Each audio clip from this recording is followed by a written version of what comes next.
Russia expected its assault on Ukraine to yield an easy victory. Instead, Ukraine continues to show resilience, and the ongoing war is a rallying cry for democracy around the globe. The scope and complexity of the human and economic challenges of this brutal situation are profound.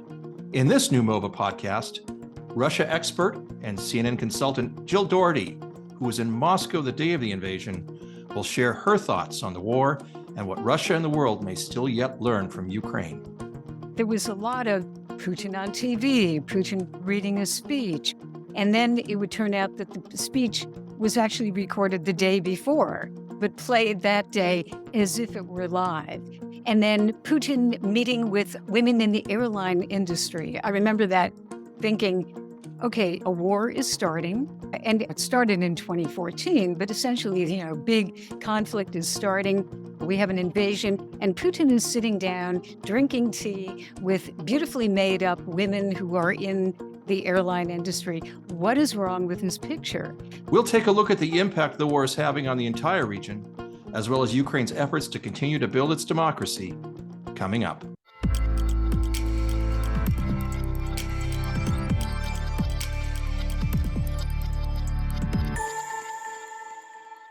I'm Andrew Wilson, Executive Director of the Center for International Private Enterprise. Welcome to MOVA, the business language for the new Ukraine. Our guest today is Jill Dougherty, an award-winning journalist and preeminent authority on Russia. As CNN's Moscow bureau chief, Jill covered major events in Putin's rise to power and was actually in Moscow the day Russia invaded Ukraine. She's here to share insights from her decades reporting on Russia to offer us insights and perspective on the war in Ukraine. Jill, welcome to MOVA. Thank you very much, Andrew. I'm really glad to be here. Let's get right to it. You're now writing a book about your time in Russia, and you're teaching a class at Georgetown on Russia's disinformation programs. Can you share a little bit about that with our listeners? Well, the book, I kind of call it a Cold War book because it begins way back, like when I got interested in Russia, which was when I was a freshman in high school, in fact. And I studied the Russian language. I have a twin sister. We did the same thing. And we both spent 4 years studying Russian in high school, became our major in college. And then I think I was lucky, Andrew, that at that point, because it was the old Soviet Union, and we had this relationship, Cold War relationship with Russia, there were a lot of programs in the United States in order to prepare, let's call it a cadre of young Americans who would speak Russian and who would be able to understand the country and go into the field. And so I was really lucky to be able to become an exchange student, to work on the U.S. Information Agency exhibits in the Soviet Union. And then I worked with the Voice of America, which of course is still government funded. And then that got me into regular commercial broadcasting, and especially CNN. So I'm really grateful that that happened. And there are a lot of other people that I know who became really illustrious ambassadors to Russia, et cetera, who kind of followed that same path. So it was a good investment. I will put a plug in there, a good investment for American taxpayer dollars to prepare people who can understand Russia as much as you can, because it's a very complicated country. And tell us a little bit about what you're looking at in your work at Georgetown right now. Well, I teach 2 courses, and both of them are with the Center for Eurasian, Russian, and East European Studies, and that is part of the School of Foreign Service. Very high level. The students are really fantastic. And so the courses that I teach are, one, as you mentioned, is disinformation. And essentially it focuses on Russia, although we do get into China, a tiny bit into Iran, but it's really more Russia-focused course. And then on the off season, I teach a course that I call the Putin Generation. And I'm actually thinking maybe about renaming that in light of what's going on. But the idea of it is that since Putin came into office in 2000, there's a whole generation of young people who've grown up with actually no leader. Forget about Medvedev, because he was kind of a placeholder, I would say, but essentially one leader for all this time. And so that has an influence, I think, on young people. And that's what I was trying to do in that course. Understand, are they different? Could they be different from the old Soviet days? And if so, how? And we're going to talk to you a little bit later in the broadcast about Ukraine and what we're seeing in Ukraine. Because for our listeners, we really are focusing a lot on the Ukrainian business sector and the small and mediums and how they're surviving the war. But I think it's really helpful for people to get an understanding, given your rich background and knowledge of the Russian people, and the fact that you were actually in Moscow on the first day of the full invasion of Ukraine, to understand what you were seeing on the ground in Moscow that day, how people were perceiving what was being put forth as just a minor military operation almost, and maybe a little bit about how you've observed that evolve since then, given your understanding of how Russians think in public affairs terms. Yeah, looking back at that period, that of course was February 2022. And even though I had left CNN after 30 years of working with CNN, they still sent me back to Russia when things were happening. And I'm basically like a commentator, it's called a contributor. And so I was in Moscow in the bureau, and I think, thinking about that period, it feels like kabuki theater in many ways. And what I think Russia was doing is, and we know this, that Putin had made the decision quite a bit previous to that exact moment. And so they were putting, let's say, the pieces in place. So there was a lot of Putin on TV, Putin reading a speech. And then it would turn out that the speech was actually recorded the day before, but played that day as if it were live. And then Putin meeting with women in the airline industry. I remember that thinking, okay, a war is starting. And it started in 2014, but essentially, big conflict is starting. We have an invasion, and Putin is sitting down drinking tea with beautifully made up women who are in the airline industry. What is wrong with his picture? I think you're absolutely right that the expectation by the Russian authorities and probably Putin himself were that this would be over very quickly. And of course, it's not. But I think that's what they were trying to do, is to say, nothing to look at here, military operation. We will solve this problem, what they consider it a problem, and it'll be over. And I think crucially, the Russian people won't really have to pay much of a price, because this will be a surgical military operation, boom, and it's over. Of course, that's changed as you as you've observed. We've been in this now for a year and a half, and Ukraine now, as we see it, and I think as was portrayed from the early stages of the conflict, from Western eyes, is ground zero in the fight for democracy in the world, and certainly the world is feeling its impact in a variety of ways, whether it's been the grain shipments to Ukraine or more recently what we've seen in stories actually from CNN about Ukraine being active in perhaps in Sudan through some way. So it is taking on some aspects of a global proxy conflict between the two powers. But I'd really like to talk for a second about what's really at stake here in this conflict, because if we listen to how uh, President Zelensky has been recently framing this, this is preventing World War III. This is Ukraine standing up for Europe, stopping Russia from putting the same fate on the Baltic states or perhaps on some of the Caucasus nations. Um, but others have framed it as, especially in the south of the world, as a conflict just between nations, almost a border conflict, if you will. So where do you fall on this scale if we look at this as the epochal struggle of our time, or is this something that's a serious conflict between two neighbors? I think it's really a turning point, a watershed. Let's just start with the very fact that one big country, Russia, invades a neighboring country in the middle of Europe without really, most people in the West would say, without provocation. The Russians say that they were provoked, that the West was out to invade them. But as far as I can see, NATO never did and will never, we hope, invade Russia. So that just by itself is an astounding fact. So that's number one, that rules that were in place really ever since the end of the Cold War are all of a sudden broken by, let's say, Vladimir Putin, because really it was his war, it was his decision. And then I think the implications, you already mentioned one, which is it's affecting the global food supply. And that is because Ukraine was and still is a major, major exporter of grain. And Russia is too.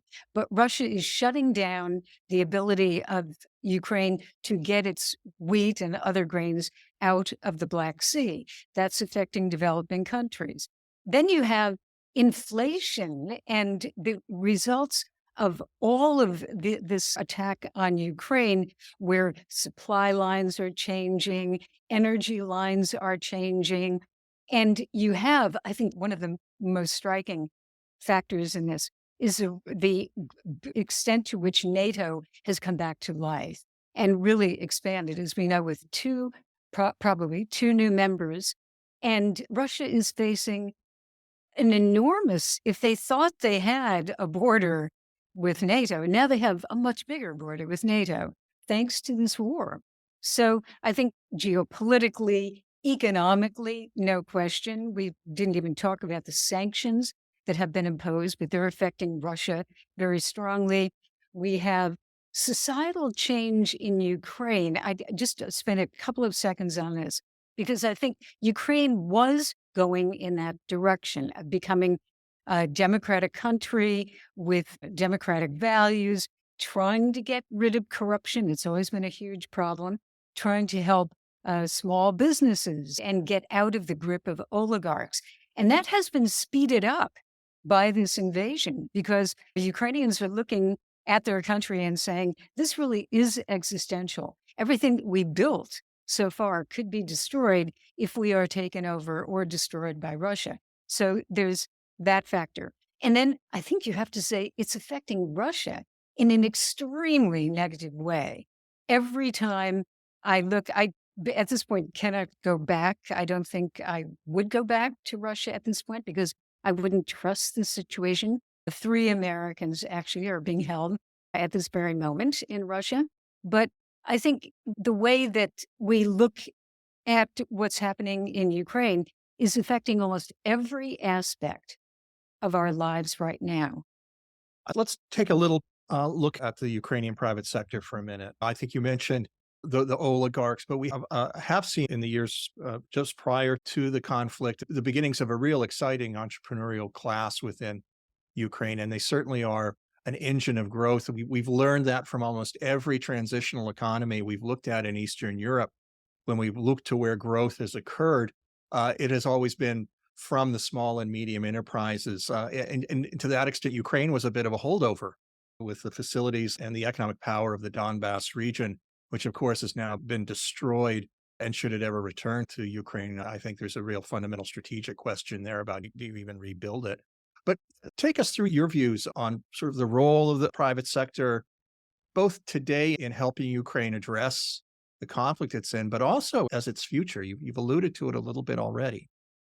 I think it's really crucial because in that entire world, Russia, Ukraine, the Baltics, the Caucasus, Central Asia, the entire, let's call it, I hate to say post-Soviet, but maybe there's no other expression, but that neighborhood, which is huge. The one thing that traditionally many people had and then was taken from them by the communists, going back to the Soviet Union, was private enterprise and private farms. I had a conversation with actually the oldest friend that I have. He happens to live in Russia. His ancestors came from Ukraine, in fact.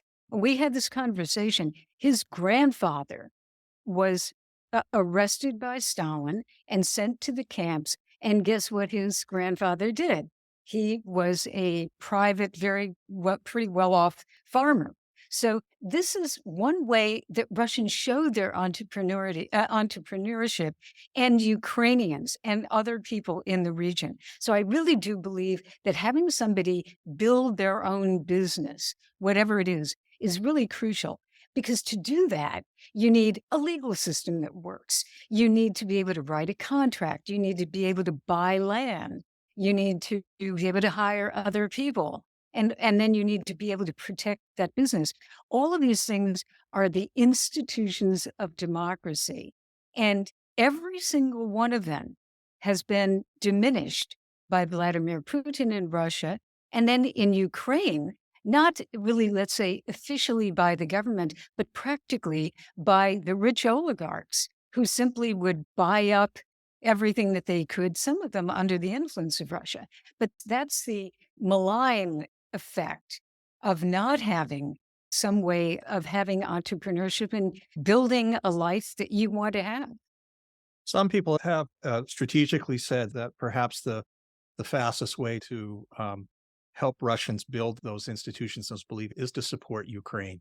Um, A, do you believe that yourself? And B, how does that manifest itself? What is the power of example that could be at play here?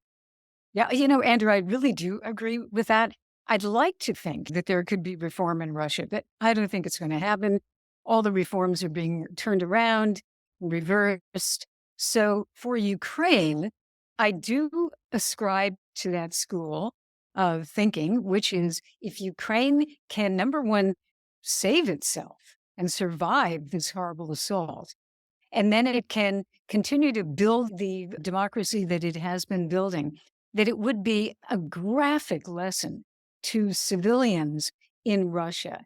And that I think, just picture it. So many Russians have relatives in Ukraine. I always joke about it. I say every Russian I know has a grandmother in Ukraine, and it's almost literally true. So if all of a sudden their relatives are living much better, and their relatives are building businesses and having farms and traveling and doing the things that people in Western Europe do, I think Russians would kind of question, like, what's happening here? Why not? So it would be a great lesson. I do hope it happens. I think it would be the most effective way that ultimately you could change Russia for the better. Well, if we're thinking about outcomes here of the conflict, does a frozen conflict or a conflict in which Russia still manages to retain some geographical advantage on Ukrainian territory, does that jeopardize in some way that opportunity? I think it would. I mean, that is the sad state that we have right now, which is we don't know how this is going to end. And I think Putin, if you look at the way he is conducting this war, he's not showing any sign that he wants to end it. I think, in a way, we all know that he's kind of playing this out. He's hoping that in 2024, number one, he's going to be facing reelection. He wants to get reelected, but I think he wants change in the United States as well, and which might be more amenable to his point of view in the world. And so I don't think he's really in any rush to solve this, sadly. But if it turns into a frozen conflict, I think it would be extremely difficult for Ukraine to build what it wants to build and have that type of situation right next door, or maybe even on your land. So this is so complicated, Andrew, how ultimately it will all end. But I think the pressure of the world has to be on Russia to allow Ukraine to be itself, to be what it was before it was brutally attacked. One of the stories that that I think goes underreported and perhaps underappreciated is the broader human impact of this. We all care immensely for those who lose their lives and are otherwise direct victims of the conflict. It's the horrible thing about war. But there's a huge amount of sort of displaced humanity that's in place right now on both sides of the conflict. If we think about the Ukrainian side, it's of course the most obvious face is the refugees that have left the country, women and their children, and then of course not allowed to leave. And then we look at Russia and we see the departures that have occurred there for more political reasons, I think. What do you see as the impact of all of this? To me, it's both countries are losing a generation. They are, and I don't think that's an exaggeration.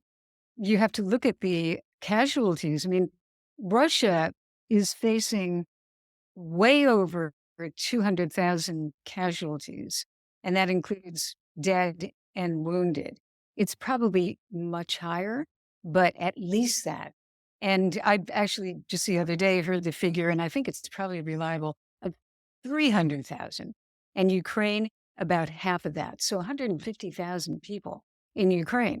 And these are young people. These are people who could be in college or working, and but we'd call them the best and the brightest on both sides. That many are being killed. So you have this entire generation being wiped out or severely injured.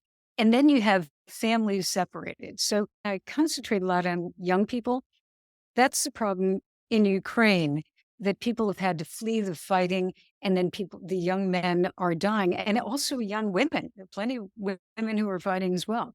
In Russia, you have the military dying, of course, but you also have a lot of people who oppose the war who simply had to flee. And that includes, I'll tell you, all of my journalist friends, all of them, down to the last person, have fled Russia, and now they're in the Baltics, they're in Georgia, they're in Europe in various places, and they have no idea when they'll go back. So that's another really horrible damage to Russia and its future, that these people who really are thinkers and leaders are all leaving. And who is left? Who is left, and what is going to be left? Because anybody who opposes this war is going to be arrested and prosecuted and thrown in prison. It's just the way it is. This leads me to the concluding question on this. We're doing a lot to perhaps help Ukraine with the military side of the struggle. We're certainly providing support in humanitarian ways that we can. What are other ways that Western democracies can help, either by helping Ukraine directly or perhaps in terms of helping Russians who may want a saner path for their future? What can we do to help in practical terms advance these folks? Andrew, I think in Russia, it is very difficult to help directly at this point because a lot of NGOs have been declared foreign agents or undesirable organizations. And so it's virtually impossible to work with them without jeopardizing them. Let's say from the West, you wanted to give money, it could be very damaging to them because they would be violating the law. So I think there are programs outside of Russia and actually outside of Ukraine at this point for, let's say, students, academics, people who may be studying legal systems, et cetera. I think the NGO world is really trying to help and do what it can right now to build the building blocks, to have the building blocks for what will come next. I do think Ukraine is quite extraordinary because in the midst of this war, they seem to be able to do some reforms, which is astounding to me. I am amazed sometimes realizing that their government still functions, how that happens, but it does. So I think they're moving ahead as much as possible. I think the U.S. really has to help with any type of NGO, especially ones that are funded by the U.S. government, that can help with those building blocks, legal reform, let's say economic reform, and helping people who want to start businesses. How do you start a business? These are things that the United States has done for years and can really help in that area. And then I think Americans have to realize we've got new people coming here, and there has to be a way to integrate them into our society with the hope that maybe they will go back. I think a lot of people in both countries want to go back and build their countries. And so preparing them for that, I think, is the best way that the West can help and individuals out here in the West can help.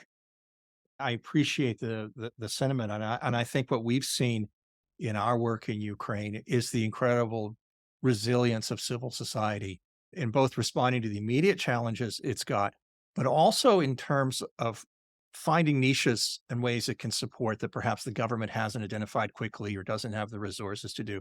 And what we're seeing are wonderful bits of imaginative and responsive pieces. On another MOVA broadcast, for instance, we talked to someone from an agricultural association who's working with Jose Andres's World Central Kitchen to find pickup trucks, of all things, because Mhm. all the farmers' pickup trucks got donated to the army, and the farmers still need the equipment to feed the country. and things that just people don't quite think on what the knock-on effects are. But NGOs and civil society are there because they're touching the pulse of people all the time, and they can find those solutions. It's really heartening to see. And I think my hope for it, at least, is that moving forward, as we learn from the other reconstruction efforts we've seen around the world, whether that was the Balkans or places where we even learned negative lessons, that we take advantage of all of those equities in society to help people solve these problems. They're going to be huge. They already are huge, but are going to be huge. Jill, I wanted to thank you for joining us today and giving us those insights into Russia. And I hope we can touch base again sometime and maybe take a look back, hopefully, at what will have been a successful reconstruction effort and perhaps change elsewhere in the neighborhood that we can salute and be proud of. Thank you, Jill. Okay, well, thank you very much. And thank you for joining us on this episode of MOVA. For more information on the Center for International Private Enterprise and our work, please visit our website at www.cipe.org. If you found value in this episode, please show your support by liking and subscribing to MOVA. Sharing this podcast with others helps us expand the conversation. MOVA, the business language of the new Ukraine.